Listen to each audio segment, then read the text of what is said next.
नमस्कार साथियों, मैं वरिष्ठ अध्यापक गणपत जाट आप सभी का स्वागत करता हूं और हृदय से आभार व्यक्त करता हूं। देखिए साथियों, पिछले वीडियो में हमने साहित्य के कुछ महत्वपूर्ण प्रश्नों का अध्ययन किया था।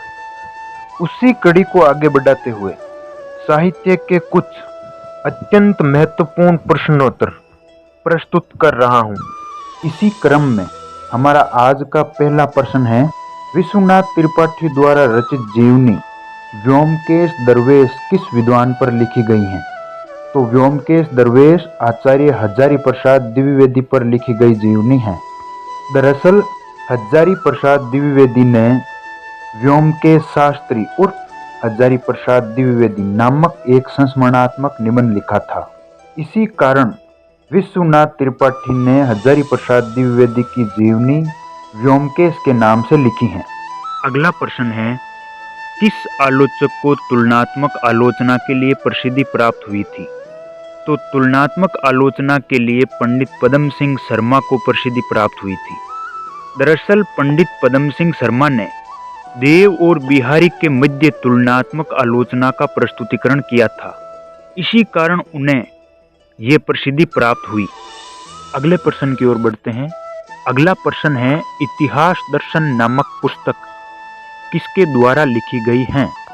जैसा कि हम जानते हैं, इतिहास दर्शन हिंदी साहित्य के ऐतिहासिक परिदृश्य को स्पष्ट करने वाली पुस्तक है।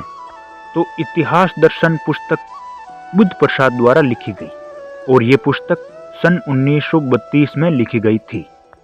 देखिए साथियों, इतिहास दर्शन सन 1932 में बुद्ध प्रसाद द्वारा लिखी गई। इससे संबंधित एक अन्य पुस्तक है जिसका नाम है साहित्य का इतिहास दर्शन, और साहित्य का इतिहास दर्शन नलिन विलोचन शर्मा द्वारा लिखी गई। इन दोनों के अलावा एक पुस्तक और है जिसका नाम है हिंदी साहित्य का इतिहास दर्शन, और हिंदी साहित्य के इतिहास दर्शन के रचयिता हैं शिव कुमार।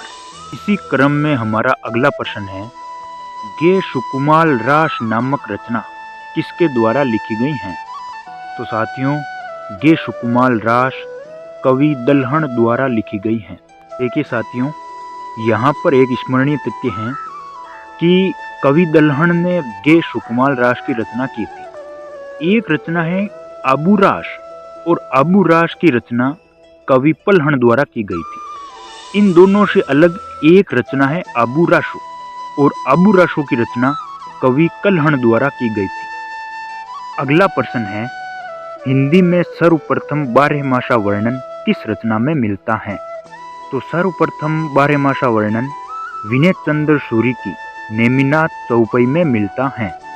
देखिए सज्जनों, हिंदी में सर्वप्रथम बारहमासा वर्णन नेमिनाथ चौपाई में मिलता है, और नेमिनाथ चौपाई के बाद में बारहमासा वर्णन बिसलदेव रासो में मिलता है। सज्जनों, अगले प्रश्न की ओर बढ़ते हैं। अगला प्रश्न है, विश्व साहित्य विमर्श नामक रचना किसके द्वारा लिखी गई है? तो विश्व साहित्य विमर्श विश्वनाथ प्रसाद मिश्र द्वारा लिखी गई है। साथियों, विश्व साहित्य विमर्श विश्वनाथ प्रसाद मिश्र की रचना है। एक रचना है हिंदी साहित्य विमर्श। तो हिंदी साहित्य विमर्श पद्मलाल पूनालाल बख्शी द्वारा लिखी गई है। इस प्रकार से विश्व साहित्य विमर्श विश्वनाथ प्रसाद मिश्र द्वारा और हिंदी साहित्य विमर्श पद्मलाल पूनालाल बख्शी द्वारा लिखी गई है। अब अगले प्रश्न की ओर रुख करते हैं। अगला प्रश्न है, उक्ति व्यक्ति प्रकरण की भाषा को प्राचीन कोशली अर्थात अवधि किस विद्वान ने कहा है? तो उक्ति व्यक्ति प्रकरण की भाषा को प्राचीन कोशली विख्यात भाषाविद सुनीति कुमार चटर्जी ने कहा है। अगला प्रश्न है, जैन साहित्य में गद्य टिप्पणियों को क्या कहा जाता था? देखिए साथियों, हालांकि जैन साहित्य अधिकांशतः पद्य में ही लिखा गया है और पद्य में ही मिलता है, परंतु कहीं कहीं पर छोटे छोटे रूपों में गद्य का भी सहारा लिया गया है, जिनको हम गद्य टिप्पणियां कह सकते हैं।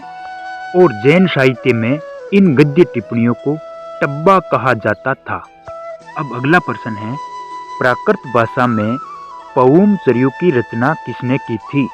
तो प्राकृत भाषा में पवुम चर्यु जैन कवि विमल देव सूरी ने लिखा था। देखिए साथियों, प्राकृत भाषा में पवुम चर्यु जैन कवि विमल देव सूरी ने लिखा था। वहीं पर अपभ्रंश में पवुम चर्यु की रचना स्वयंभू द्वारा की गई थी। साथियों, अगला प्रश्न एक पंक्ति के रूप में है और वो पंक्ति है, कीर्तिलता बहुत कुछ उसी शैली में लिखी गई जिसमें चंद ने पृथ्वीराज रासो लिखा था। अब प्रश्न यह है कि उक्त पंक्ति किस विद्वान द्वारा कही गई है? तो ये पंक्ति आचार्य हजारी प्रसाद द्विवेदी द्वारा कही गई है। देखिए साथियों, जैसा कि हम जानते हैं, आचार्य हजारी प्रसाद द्विवेदी ने पृथ्वीराज रासो को सूक सूकी संवाद के रूप में रचित माना है। साथ ही उन्होंने कीर्तिलता को ब्रिंग ब्रंगी संवाद के रूप में रचित माना था। अब अगले प्रश्न की ओर बढ़ते हैं। अगला प्रश्न है, जायसी द्वारा रचित पद्मावत के वियोग वर्णन पर किस रचना का प्रभाव दिखाई देता है? तो साथियों, पद्मावत के वियोग वर्णन पर अब्दुल रहमान के संदेश राशक का प्रभाव परिलक्षित होता है। देखिए साथियों, अब्दुल रहमान के संदेश राशक को आदिकाल का मेघदूत भी कहा जाता है। अगले प्रश्न की ओर बढ़ते हैं। अगला प्रश्न है, योग चिंतामणि नामक रचना किस विद्वान द्वारा लिखी गई है? तो योग चिंतामणि रामानंद द्वारा लिखी गई रचना है। यहाँ पर एक स्मरणीय तथ्य है कि योग चिंतामणि रामानंद द्वारा लिखी गई, वहीं पर प्रबंध चिंतामणि जैन कवि आचार्य मेरुतुंग की रचना है। देखिए साथियों, अगला प्रश्न एक पंक्ति के रूप में है और वो पंक्ति है, मध्य युग के हिंदी साहित्य में जबान की इतनी तेज और मन की इतनी खरी नायिका नहीं दिख पड़ती है। ये कथन डॉक्टर बच्चन सिंह का है। अब प्रश्न है कि ये कथन डॉक्टर बच्चन सिंह ने किसके बारे में कहा है या किस नायिका के बारे में कहा है? तो डॉक्टर बच्चन सिंह का ये कथन बिसलदेव रासो की नायिका राजमती के बारे में कहा गया है। राजमती हिंदी की प्रथम प्रेषित पत्रिका नायिका मानी जाती हैं। साथियों, अगले प्रश्न की ओर बढ़ते हैं।